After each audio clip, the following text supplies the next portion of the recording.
Nós agradecemos pela sua participação, irmão Jean, que sempre participou conosco no outro programa ao qual nós fazíamos parte, que era o programa Semeador, né? Estivemos 2 anos aqui na Rádio Semear, e o irmão Jean sempre cooperando conosco, né? Trazendo a palavra, fazendo estudos ali, foi um bênção, e não será diferente, irmão Jean, também com o programa É Tempo de Cegar, né? Amém. Estamos preparando já, eu e minha esposa, a pastora Mônica, as escalas agora para o mês de janeiro, fevereiro, no decorrente ano, e seguiremos, né, irmãos, com esta parceria, não só aqui no A Voz do que Clama, mas também no programa É Tempo de Cegar. Para nós é motivo de muita alegria contar com o irmão, contar com aquilo que Deus colocou na vida do irmão, e o irmão tão gentilmente, com tanto amor, tem compartilhado com os nossos ouvintes essa riqueza que é a palavra de Deus, aquilo que Deus entregou para o irmão através do seu esforço, é claro, né? Mas pelo dom que Deus tem lhe concedido, né? De compartilhar gratuitamente, sem cobrar um centavo, né?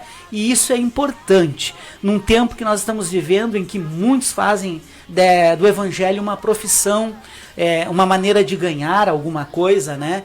E sendo que a palavra de Deus nos diz que de graça recebemos, de graça nós temos que dar. Então eu louvo a Deus pela sua vida, pela vida da sua esposa, eu louvo a Deus porque o Senhor tem colocado diante de nós pessoas que verdadeiramente têm sido pessoas com seriedade naquilo que fazem para Deus, né? A nossa caminhada, ela não é tão curta, né? Eu posso dizer assim que já são mais de 35 anos, né? Que eu caminho no Evangelho.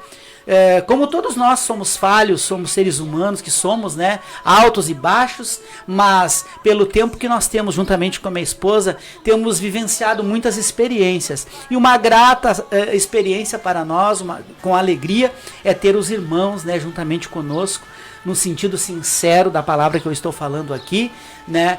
Não rasgando seda, não tecendo nenhuma bajulação, né? Como muitos podem pensar, mas o importante é que Deus conhece o nosso coração e que Deus possa nos manter nesta posição de olhar para este evangelho verdadeiro, o evangelho que hoje saiu de moda, que para muitos, irmãos Jean, e isso que eu vou dizer para o irmão aqui, coisas que eu já presenciei, já ouvi. Para muitos, somos tidos como pessoas que querem ser diferentes, que querem ir na contramão. E realmente queremos ir na contramão desta maior parte que está levando, nesta correnteza, que está aceleradamente levando este evangelho, muitas vezes tão leviano, eu posso dizer assim, um evangelho que não tem compromisso com as almas, um evangelho que muitas vezes leem, estudam, mas uma situação, um texto totalmente desvirtuado da verdade do que o Senhor Jesus nos deixou. Sabemos que é pelo Espírito Santo que a revelação vem, ela já está revelada, né? É o Espírito Santo que desceu do céu sobre as nossas vidas, né? Não precisamos buscar o Espírito Santo, mas ele desceu do céu, como aconteceu lá no capítulo 2 de Atos. O Senhor Jesus disse que era para eles ficarem em Jerusalém até que do alto fossem revestidos de poder. Então nós ficamos em Jerusalém, que significa a presença do Senhor, até que do alto o Senhor venha nos revestir. Então este evangelho que muitas vezes é difundido por aí, por muitos lugares, que é um evangelho fácil, venha como está, fica como está, que não confronta, um evangelho que não confronta o pecado, não confronta o eu, não confronta aquilo que Deus não está se agradando na vida da pessoa. Esse evangelho não tem poder para salvar. Ele tem sim influência para levar à condenação. Mas nós estamos indo sim. Para você, esta semana, quem sabe está na minha escuta, que veio me dizer que nós estamos indo na contramão de que todos estão indo, realmente, nós estamos indo na contramão, mas nós estamos indo na contramão na direção da verdade, na direção de Deus. Então, se você ainda há tempo de você rever a sua posição e estar junto conosco e também vir na contramão, irmão Jean. Perfeito. As pessoas hoje, elas estão confundindo, muitas delas, pastor Adriano, o que é evangelho e o que é um sistema de regras humanas. E isso tem trazido enormes problemas para o corpo de Cristo. Dentro disso, o Senhor tem o grupo que acredita, e isso é louvável, é o Espírito Santo O papel dele é trazer iluminação. E ele tem, por essa iluminação, trazer às nossas mentes a luz da verdade, daquilo que ele próprio inspirou, que é a Bíblia Sagrada. Ela foi inspirada de forma inerrante pelo Espírito Santo. De outro modo, o Senhor tem aquele outro grupo que acredita que somente a intelectualidade será satisfatória para que ele tenha sucesso e êxito no ministério da pregação, do ensino ou do pastorado. Só que nós temos que ter o equilíbrio, pastor Adriano. Não podemos faltar com a nossa vida de piedade. Isso responde oração, separação, nosso devocional com Deus. No entanto, ler, pesquisar, se aprofundar, se qualificar para o ministério faz parte também do ofício.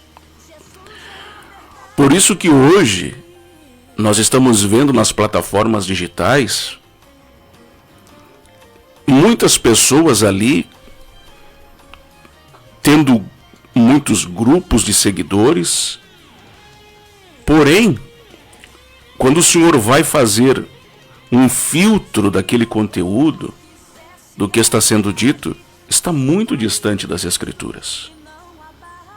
E isso é um dos problemas que ocorre em um país que extrapolou a liberdade de expressão religiosa. Para o senhor ter uma ideia, existe um projeto de lei que ele, se fosse aprovado, nós vamos falar isso durante o programa, só para nós dar aqui um vislumbre do que eu quero dizer. E esse projeto de lei, ele visa endurecer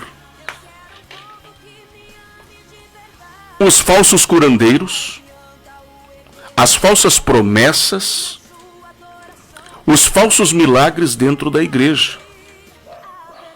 E isso é um projeto de lei de autoria de um capitão reformado. E esse projeto de lei está parado em 2023. E por que ele está parado?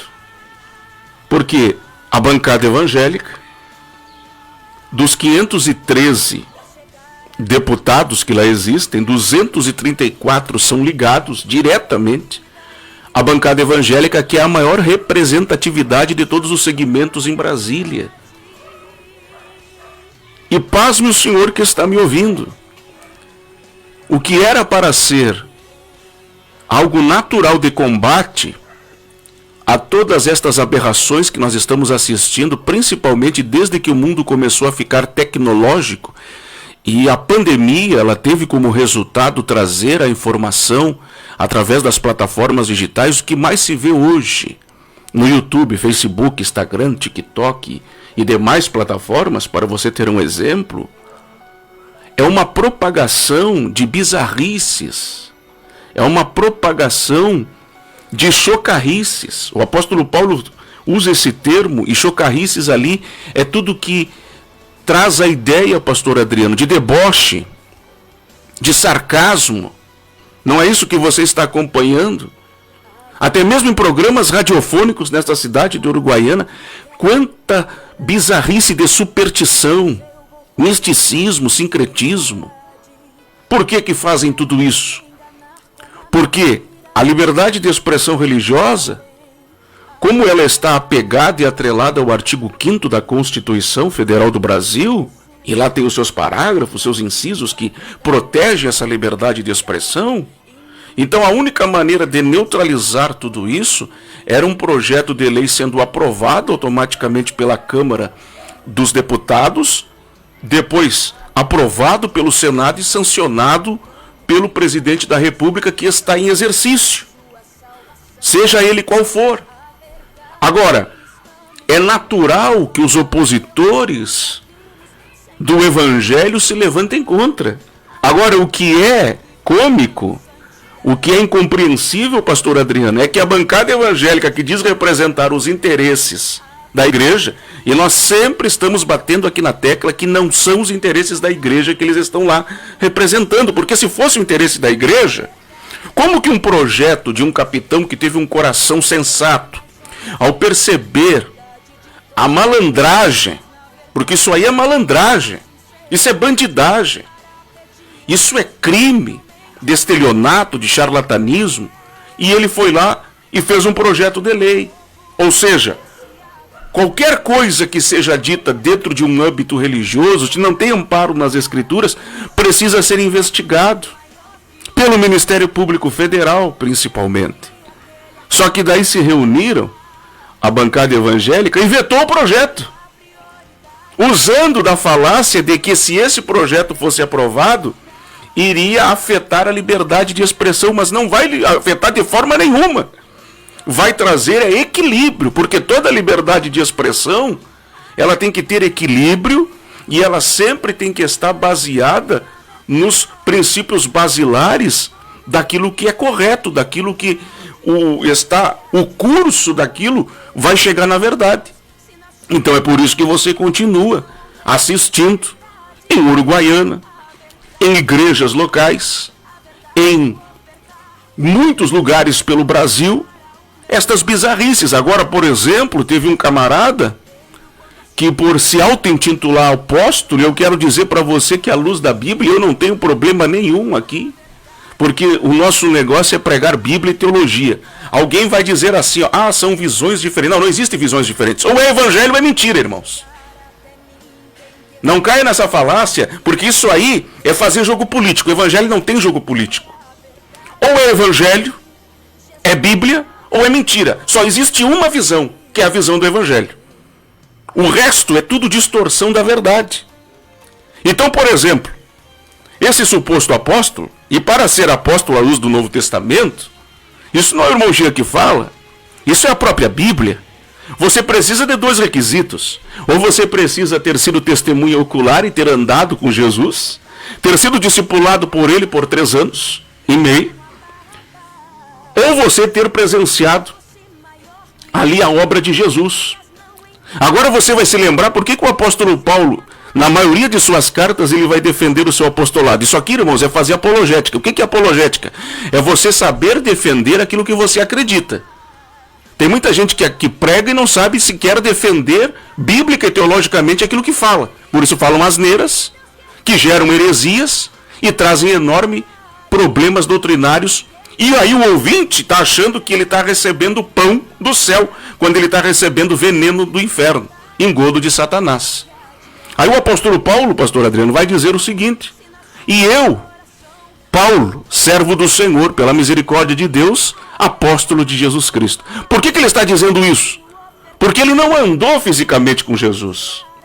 Mas, quem foi que teve um encontro com o apóstolo Paulo quando esse pega cartas em Jerusalém para perseguir a igreja em Damasco, e no meio do caminho, o texto diz que recebe um encontro e uma luz forte, a ponto que quando aquela luz clareia os seus olhos, ele perde a visão.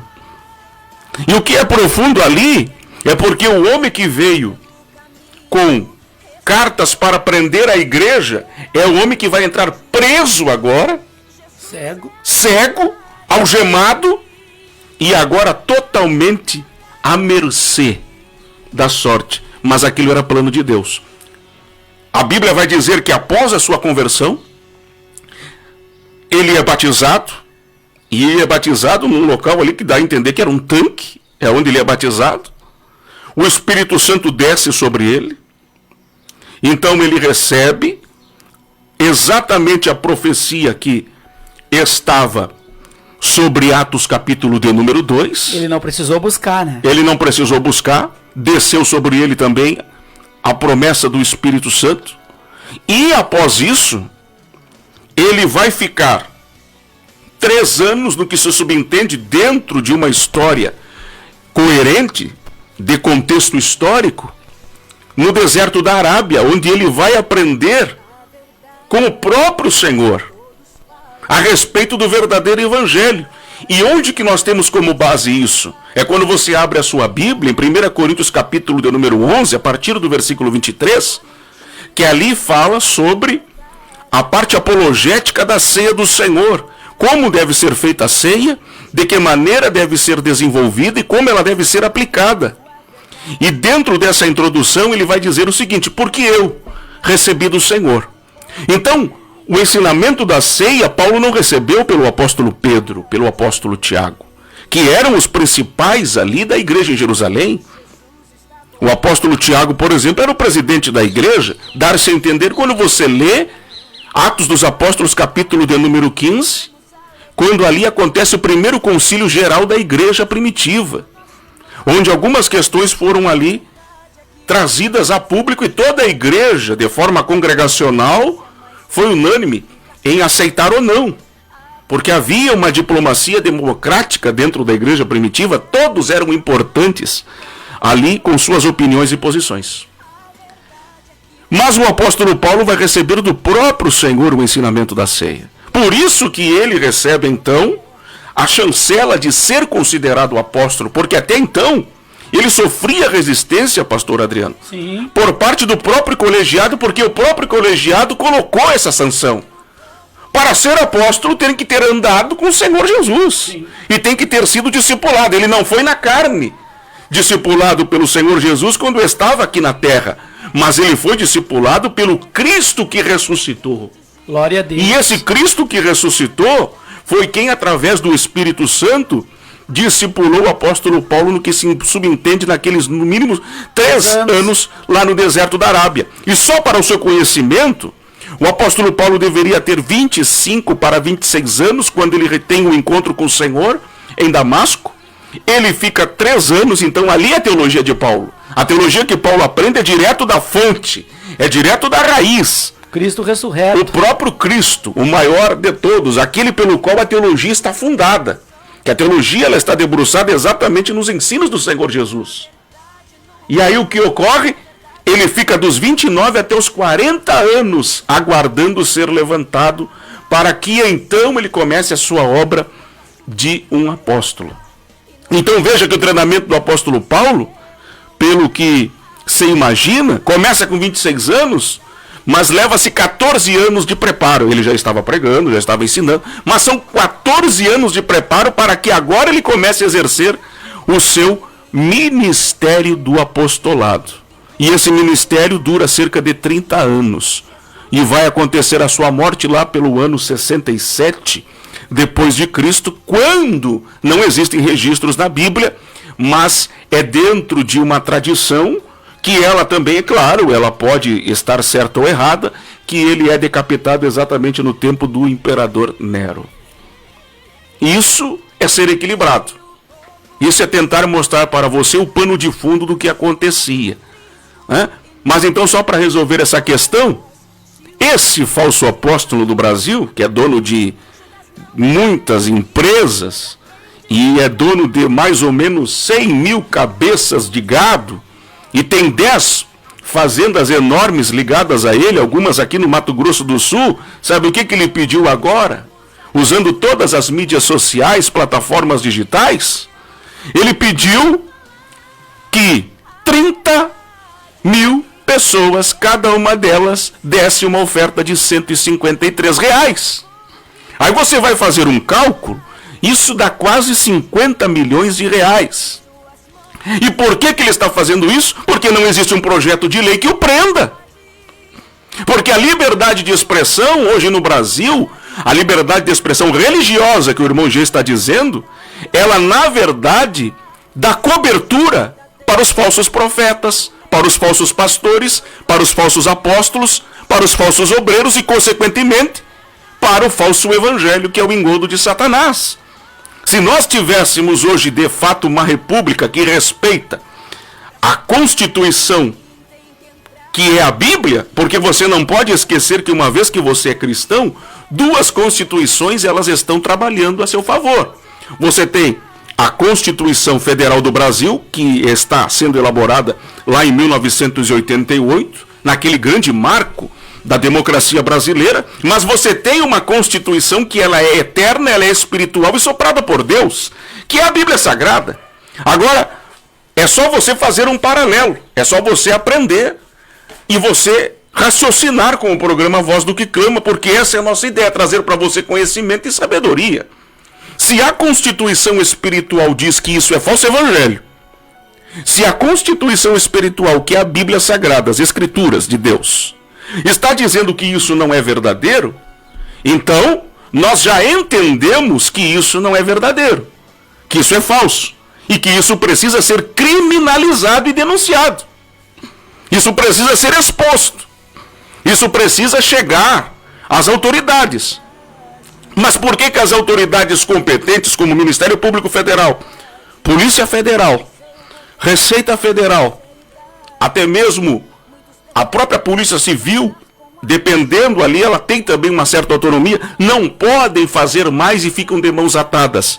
Porque não existe um projeto de lei que virou lei.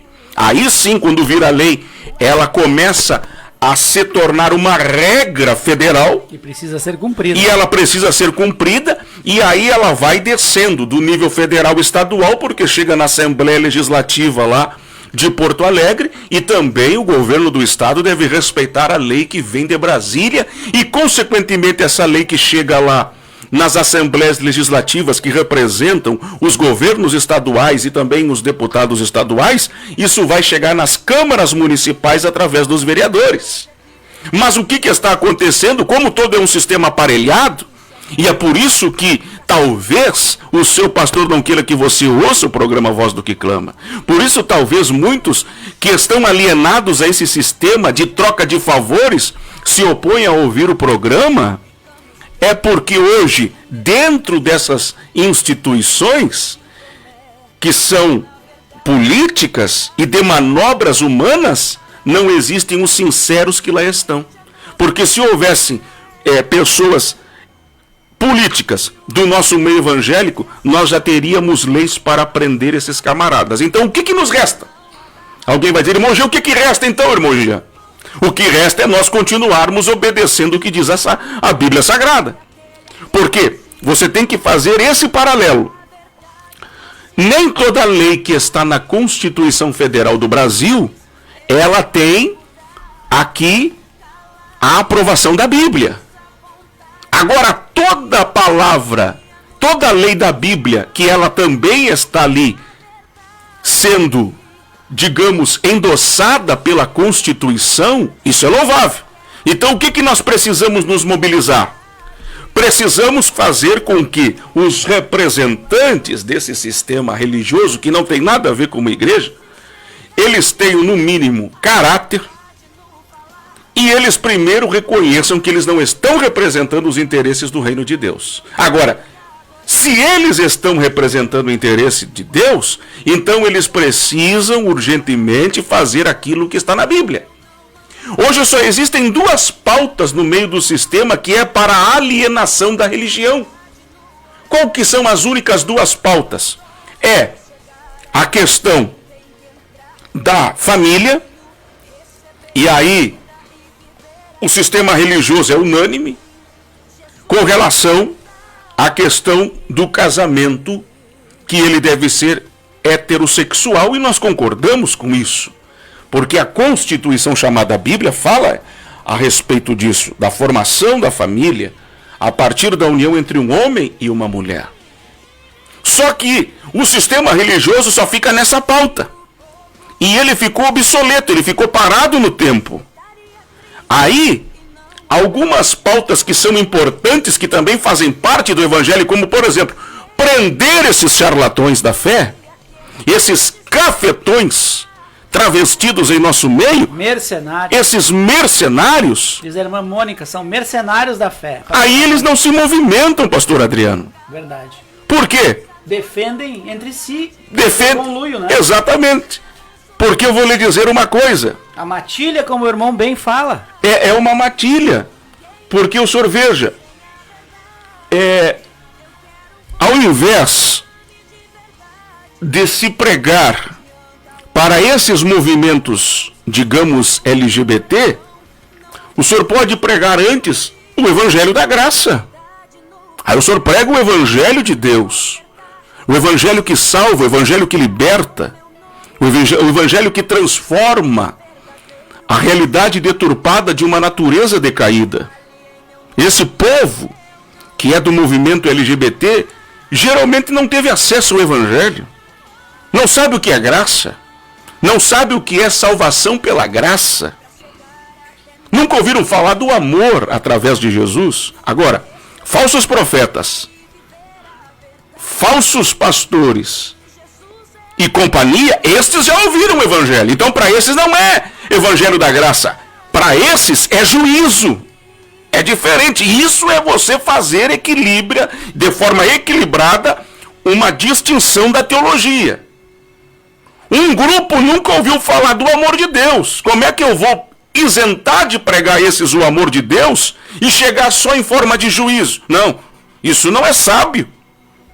Porque essa pessoa não teve o direito de ouvir pela primeira vez que existe um Senhor que morreu por ela, chamado Cristo Jesus, e que tem o poder de salvá-la e perdoar os seus pecados.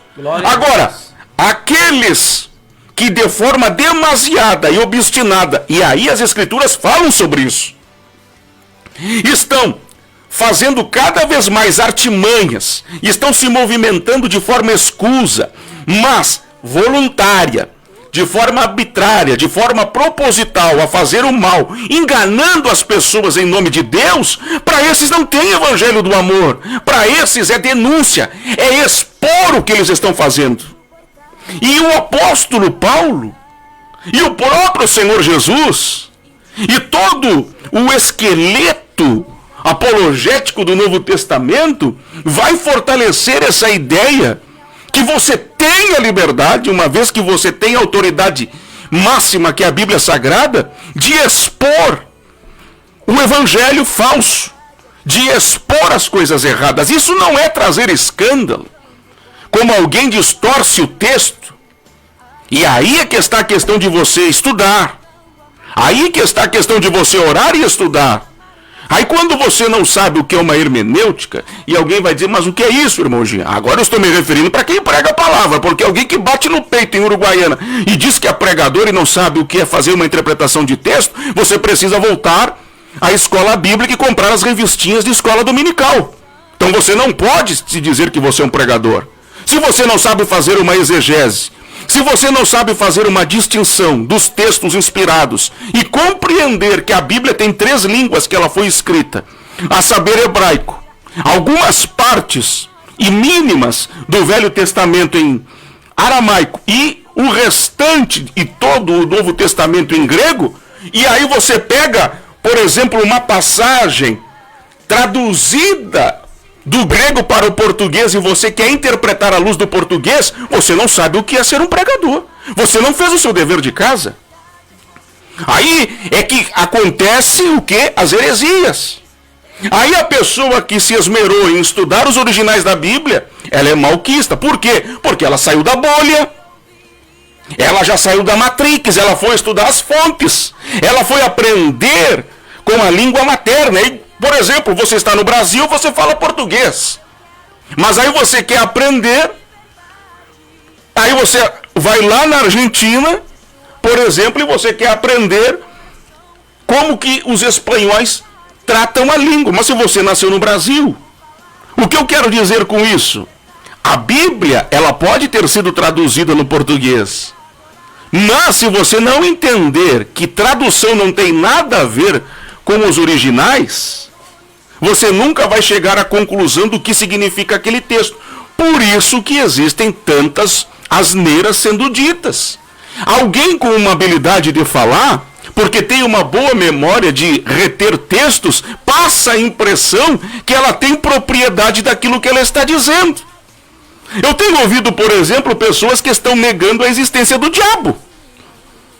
Eu tenho ouvido falar de pessoas, por exemplo, que estão negando a existência de que existe uma ação do mal nesse mundo. Então, se você nega a existência do diabo, você está dizendo então que o mal é proveniente de Deus? E se Deus então é mau, como é que fica a questão do seu atributo, que é santo, é perfeito? E não existe variação desse Deus que é perfeito e santo. Aí você inocenta a maldade dizendo que não existe o diabo. E que o inimigo não existe. E aí está um grande problema. Porque você vai lá e lê o texto no Novo Testamento conforme a tradução do português. E você não consegue fazer a distinção básica de coisas elementares para quem diz que está pregando e ensinando o Evangelho. E dentro disso aí, uma outra plateia começa então a achar que aquilo ali agora é a nova verdade do momento. E não é, meus irmãos. Então estas coisas que são absurdas e nós precisamos responder a você. Alguém chegou e me disse, e foi aí, entre ontem e hoje, me mandaram um WhatsApp, por exemplo. E nesse momento chove em Uruguaiana. E me disseram o seguinte, pastor Adriano. Diga. Irmão Jean, como é que existe essa questão aí do mal na Bíblia? O mal opera? Sim, o mal opera. Por qual sentido eu não sei por que essa pessoa perguntou, pastor Adriano, mas vi nela pelo menos uma tentativa de alguém que quer aprender. Porque ela ouviu que se o diabo não existe, quem é que está operando agora? Aí eu falei para ela, abra corretamente a Bíblia. E vai na Bíblia. Vamos partir do Novo Testamento para você entender. Fizemos ela abrir a Bíblia, tudo pelo telefone, e eu dizendo para ela, agora abra a sua Bíblia e começa a fazer a compreensão. O que a senhora está lendo aí? E aí ela leu os textos que, por exemplo, Mateus capítulo 4, que é a realidade. Ali é literal Satanás se apresentando para Jesus no deserto.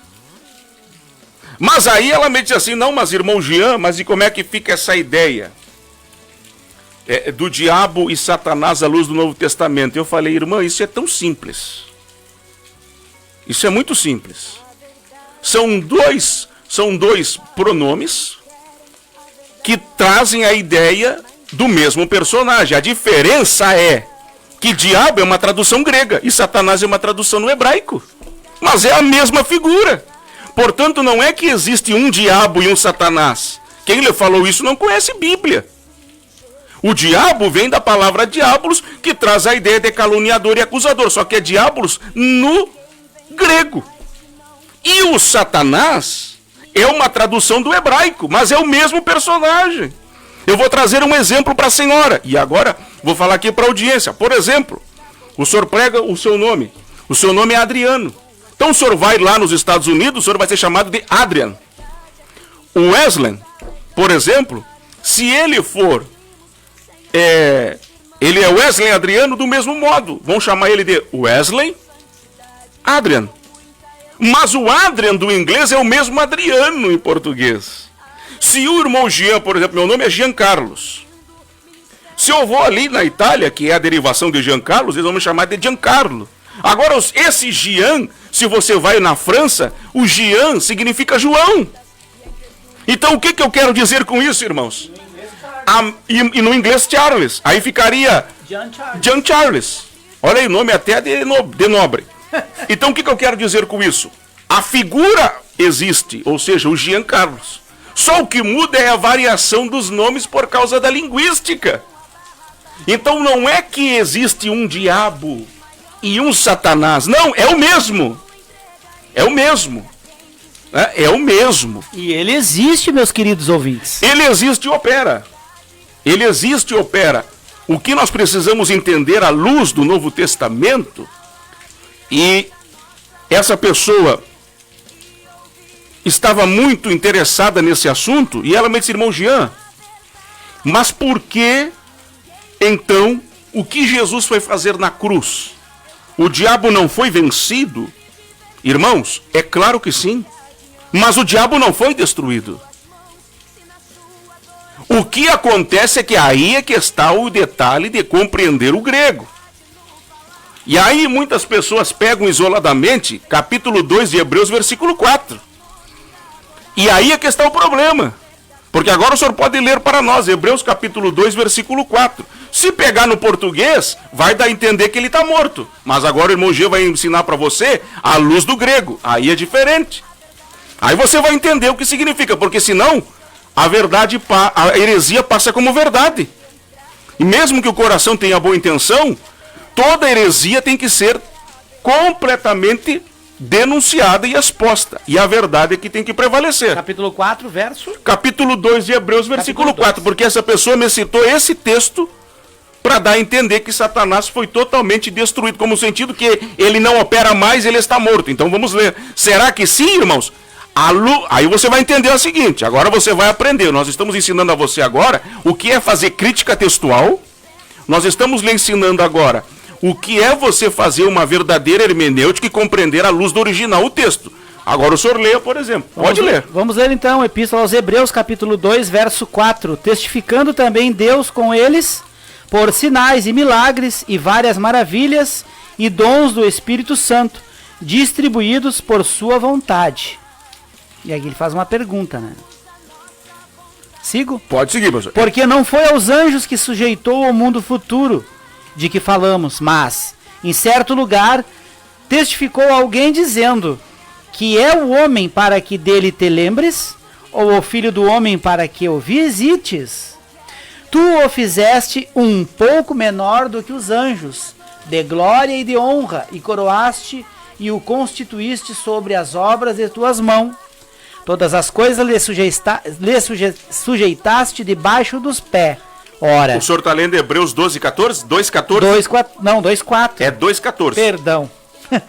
Vamos aqui no 14, então. O senhor falou 4. Vamos lá, vamos repetir, irmãos. Foi esse texto que essa irmã entrou em contato conosco, pastor? Sim. E ela pediu a explicação porque ela foi ensinada de que partindo de Hebreus capítulo 2, versículo 14, Satanás está destruído. Ah, bem, então vamos ler, então nós vamos lá e aí nós vamos partir para o original. Corrigindo então, né, irmãos, é a Epístola aos Hebreus, capítulo 2, versículo 14. E visto como os filhos participam da carne e do sangue, também ele participou das mesmas coisas, para que, pela morte, aniquilasse o que tinha o império da morte, isto é, o diabo. E livrasse todos os que, com medo da morte, estavam por toda a vida sujeitos à servidão. Porque, na verdade, ele não tomou os anjos, mas tomou a descendência de Abraão. Pelo que convinha que em tudo fosse semelhante aos irmãos, para ser misericordioso e fiel, sumo sacerdote naquilo que é de Deus, para expiar os pecados do povo. Porque naquilo que ele mesmo, sendo tentado, padeceu, pode socorrer aos que são tentados. Então aqui na minha tradução, em português, sim, está escrito, pastor, visto, pois, que os filhos têm participação comum de carne e sangue, destes também ele. Esse ele nós sabemos que é o Senhor, Jesus. Igualmente participou para que por sua morte, aí está a questão, ó, destruísse aquele que tem o poder da morte, a saber, o diabo. Aí que está a confusão. A confusão está nesse termo destruísse. Porque quando você lê no português, você entende o quê? Que a palavra destruir é que acabou. Mas aí está o problema quando você talvez não tenha o domínio no original. Porque no original, o termo destruir não significa necessariamente que ele foi aniquilado. Mas que agora o seu poder está neutralizado a respeito da morte. E está também inoperante. Quando você faz toda uma análise crítica da carta ao autor desconhecido aos Hebreus, porque aqui, essa carta aos Hebreus não existe alguém que escreveu de forma oficial, o que existe são suposições, especulações, mas o certo é que foi inspirado pelo Espírito Santo, por isso que faz parte da Bíblia Sagrada. Aí quando você vai lá para o original, você começa a entender, pastor Adriano, sim, algumas questões. E eu fiz questão aqui de apontar na minha agendinha a explicação de Hebreus 2,14, a partir do original grego, destaca a profundidade da encarnação de Cristo e sua vitória sobre a morte.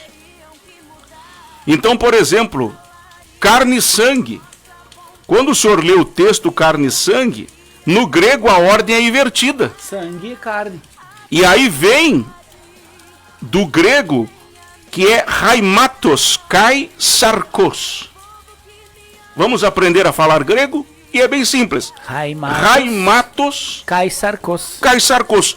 Porque esse H no grego, pastor, é com som DR. Então, raimatos kai sarkos. Lá no grego, sangue e carne. Esta era uma expressão idiomática judaica para designar a natureza humana, frágil e mortal, em contraste com a natureza divina. Depois nós também temos que fazer aqui a questão do que significa no grego o termo koinonio e metesho, ou meteco. O autor utiliza dois verbos diferentes para participar, o que é crucial na teologia do versículo. Por exemplo, para a humanidade, aí vem do grego kekoineken, derivado de koinonio, está no tempo perfeito, indicando que o compartilhamento da natureza humana é a condição constante e comum de todos os homens. Aí depois, esse termo meteshan, derivado de metesho, está no tempo aoristo, e eu vou explicar isso. Isso indica um evento histórico específico. Qual? O momento da encarnação, quando ele, por um ato de vontade, é como se o Senhor Jesus, pastor Adriano, tomasse posse de algo que não era originalmente dele. O que não era originalmente dele? A natureza humana. Sim. Agora, por que o apóstolo Paulo vai explicar Filipenses capítulo de número 2? Vamos à Bíblia, pastor. Isso é fazer teologia profunda. Isso é estudar. Estudar a partir da fonte, a partir do original. Para que não se ocorra nenhum tipo de heresia. E a heresia passe batida como uma verdade. Ou é evangelho, ou não é evangelho. Não existe esse negócio de correntes ou visões diferentes. O que existe é evangelho e mentira. Ou uma distorção, mesmo que haja uma boa intenção, mas se não está pautado na verdade, não pode ser trazido como tal. Verdade, 20 horas, 3 minutos, esse é o seu programa, A Voz do que Clama, programa que tem o intuito de levar até você o conhecimento da palavra de Deus, o profundo conhecimento da palavra de Deus. Partindo dos originais, pastor André. Partindo dos originais em grego, onde o Novo Testamento foi escrito, né? E também navegamos no hebraico.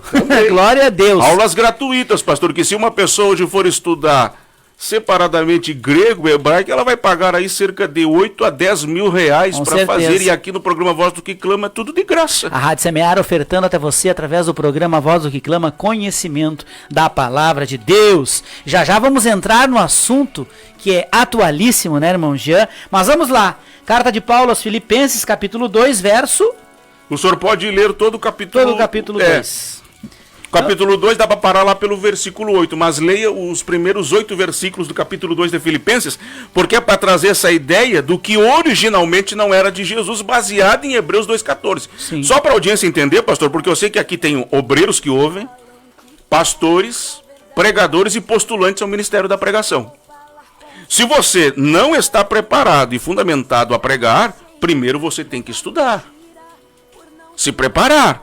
Porque depois o que você pregar e não estiver pautado na verdade, você pode passar o crivo de estar sendo adulterador da palavra. É verdade, isso é muito perigoso. Então nós não somos a favor do quê?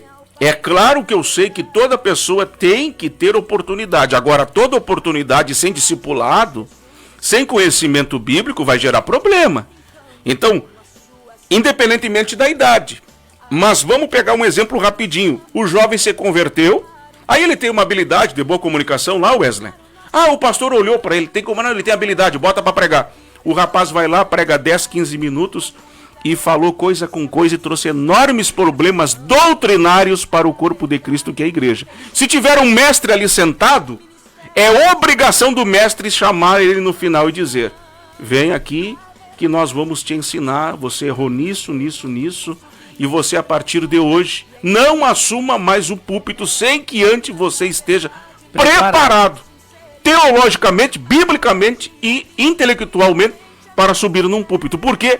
Porque você pregar para um público que talvez acha que só a sua habilidade de falar é o importante, que é o que acontece no meio pentecostal. O camarada fala bonito, mas ele falou 50 heresias, passou batido. Agora, se você está diante de um público que ele tem a cultura de estudar a Bíblia todos os dias, de pesquisar a Bíblia, de ficar de madrugada estudando e lendo livros e buscando na fonte, aí você corre problema. Porque esse é o papel do mestre. Por isso que hoje as igrejas estão hoje sofrendo. Por quê? Porque elas não deram devido valor ao dom do mestre. Então você tem muito pregador, mas poucos mestres. E antes de ser pregador, procure ser um mestre, porque daí você não vai falar heresia. Vamos lá então, carta de Paulo aos Filipenses, capítulo 2. Portanto, se há algum conforto em Cristo, se há alguma consolação de amor, se há alguma comunhão no Espírito, se há alguns entranháveis afetos e compaixões, completai o meu gozo para que sintais o mesmo, tendo o mesmo amor, o mesmo ânimo, sentindo uma coisa só. Nada façais por contenda ou por vanglória, mas por humildade. Cada um considere os outros superiores a si mesmo. Não atente cada um para o que é propriamente seu, mas cada qual também para o que é dos outros. De sorte que haja em vós o mesmo sentimento.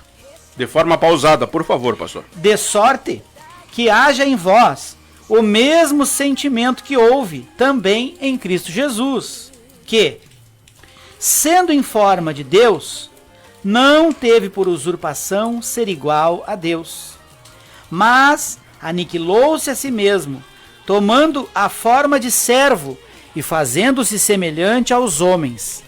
E achado na forma de homem, humilhou-se a si mesmo, sendo obediente até a morte e morte de cruz.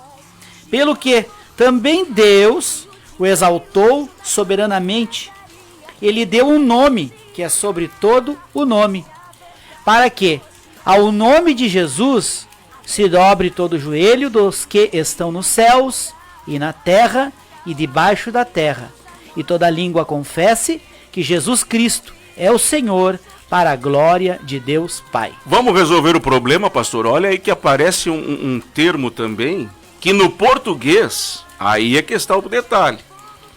Porque quem pega Hebreus capítulo 2, versículo 14, para dizer que o diabo foi totalmente destruído, como é que ele vai responder agora para o programa Voz do que Clama?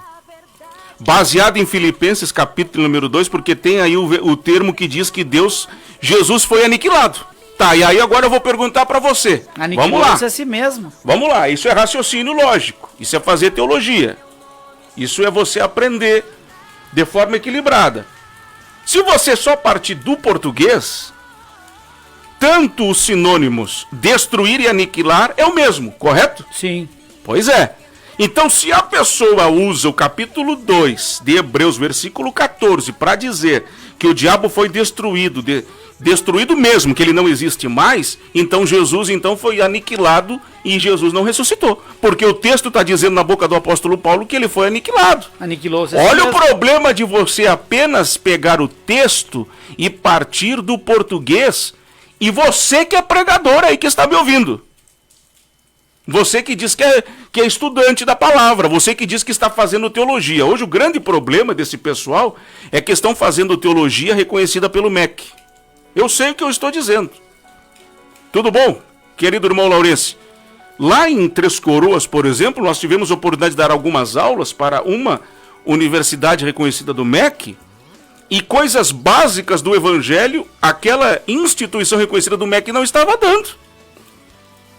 Por quê? Porque o MEC, que é o Ministério da Cultura, ele pode entender de qualquer área e disciplina da vida. Agora, de teologia, quem entende é a igreja. Então, o que eu recomendo a você que está me ouvindo? Quer fazer uma teologia? Faça uma teologia confessional. O que é uma teologia confessional, irmão G? É uma teologia que ela é baseada dentro de uma ortodoxia que tem como regra de fé não o Estado, mas a Bíblia. Hoje, por exemplo, aqui em Uruguaiana tem muitas instituições fazendo teologia reconhecida pelo MEC. Aí o pessoal vai fazer teologia porque é o MEC que reconhece. Mas quem é o MEC para entender de teologia? Foi o que eu questionei lá em Três Coroas para 50 alunos que não entendiam coisas básicas do Evangelho, mas porque estavam fazendo teologia reconhecida pelo MEC, se achavam que estavam acima da palavra. Aí o que se entendeu ali? Naquelas algumas aulas que nós fomos convidados a dar a estes alunos, o seguinte, que eles poderiam até estar recebendo o diploma do MEC, mas o MEC não tem autoridade alguma para ensinar teologia. Vou repetir isso.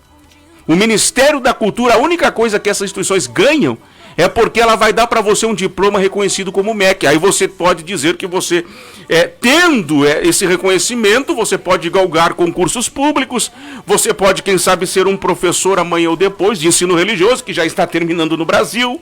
E eu quero dizer para você que nós, por exemplo, pastor, por que a gente nunca quis tentar concorrer nessa área? Porque todo o ensino do Brasil está alienado ao Estado, existe uma doutrinação por detrás disso.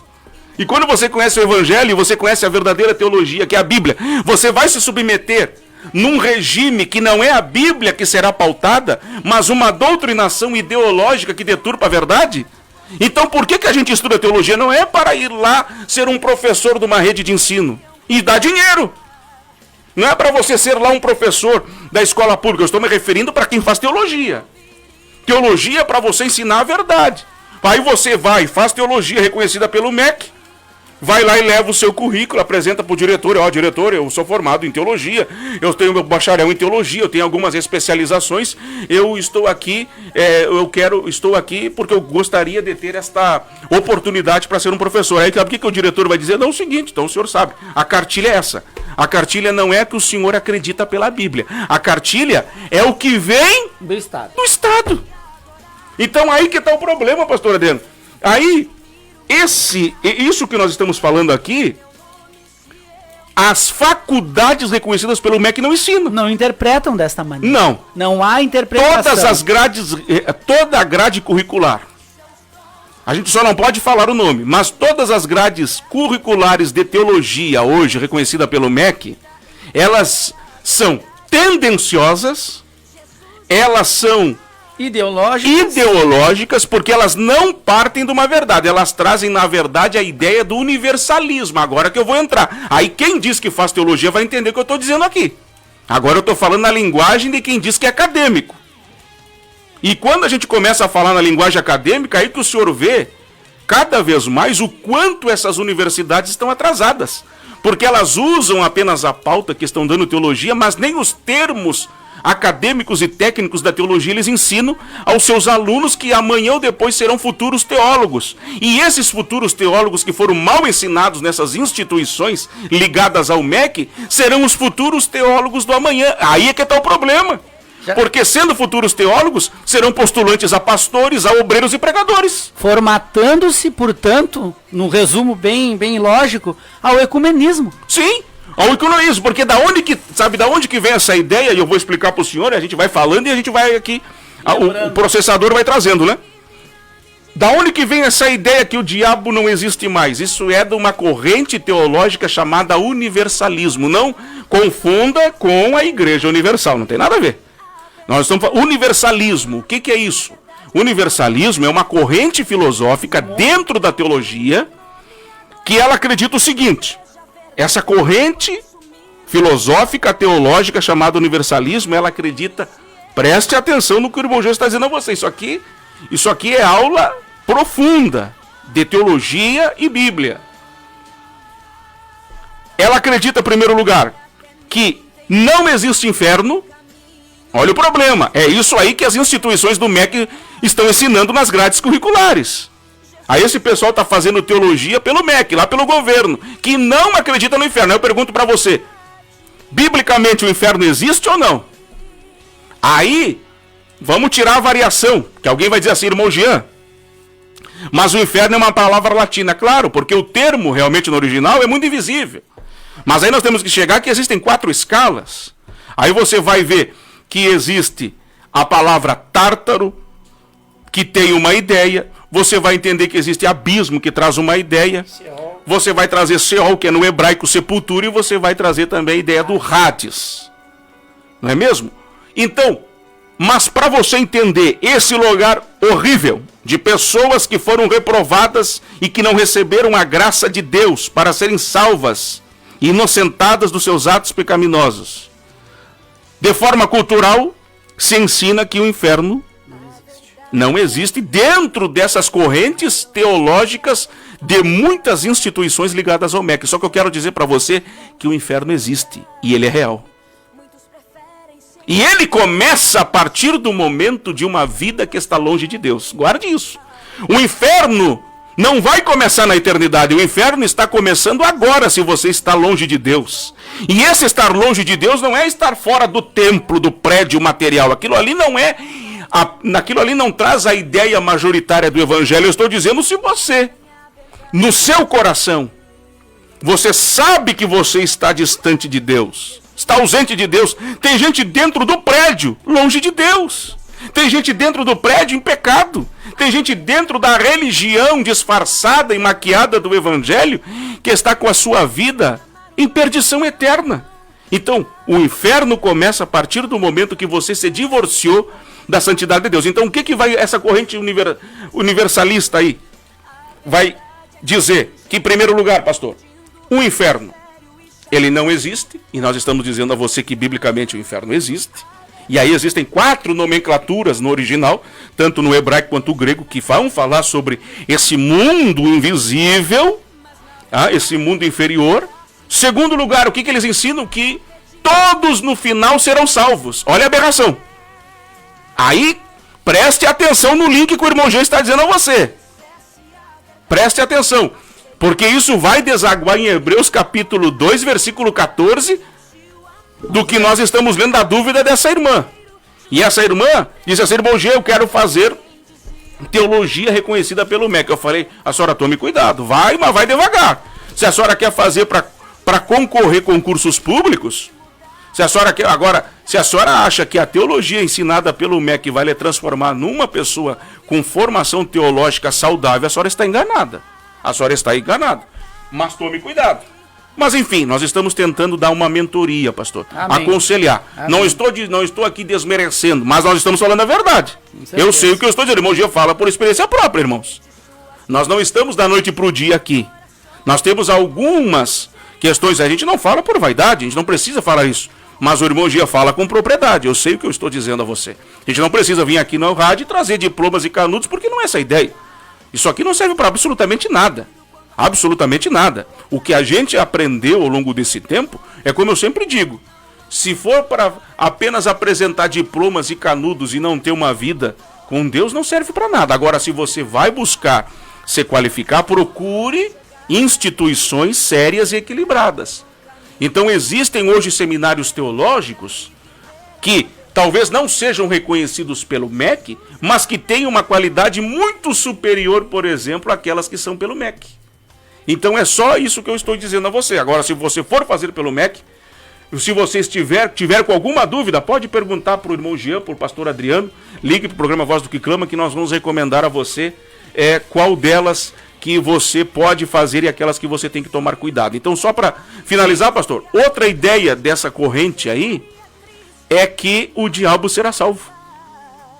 Já ouvi sobre isso, irmão. Isso faz parte da corrente filosófica do universalismo. E que no final das contas, se o diabo será salvo, então não existe de forma nenhuma essa ideia do inferno, que isso aí foi uma invenção. Irmãos, essa invenção é o que agora o pessoal, distorcendo o texto de Hebreus 2,14, está dizendo, que o diabo foi destruído. Mas esse destruído, daqui a pouco mais eu vou ensinar a você, à luz do original, o que significa ali o diabo que foi destruído, baseado de Hebreus 2,14. Porque, só para botar uma pimenta para você, se o diabo foi destruído, como alguns acreditam, no nosso meio evangélico, no meio acadêmico e teológico, que ele foi destruído, então por que o mal existe? Então por que acontecem estupros de crianças? Por que mulheres são mortas todos os dias pelos seus maridos, pelos seus cônjuges, pelos seus namorados? Por que a maldade acontece com os bebês? Quem é que está atuando, meus irmãos? Porque se o diabo foi destruído, então é Deus? Porque só sobra Deus na história. Viu o problema quando você começa a ouvir coisas incoerentes, inconsistentes? Porque se você tira o diabo do seu papel que é de fazer o mal, e ele foi destruído, como alguns estão pregando, então esse mal que está acontecendo em Uruguaiana, por exemplo, de jovens perdendo a vida porque estão envolvidos em vícios. Quem é que causou aquele vício? Suicídios. Não é somente uma natureza humana, existe uma atuação do mal sobre nessa natureza humana. Então o diabo, daqui a pouco nós vamos explicar para você, será que ele continua atuando ou não? Glória a Deus, 20 horas, 21 minutos, tá boa a conversa, né, meus queridos ouvintes? Este é o programa A Voz do que Clama, trazendo até você, levando até você esclarecimento à luz das Escrituras.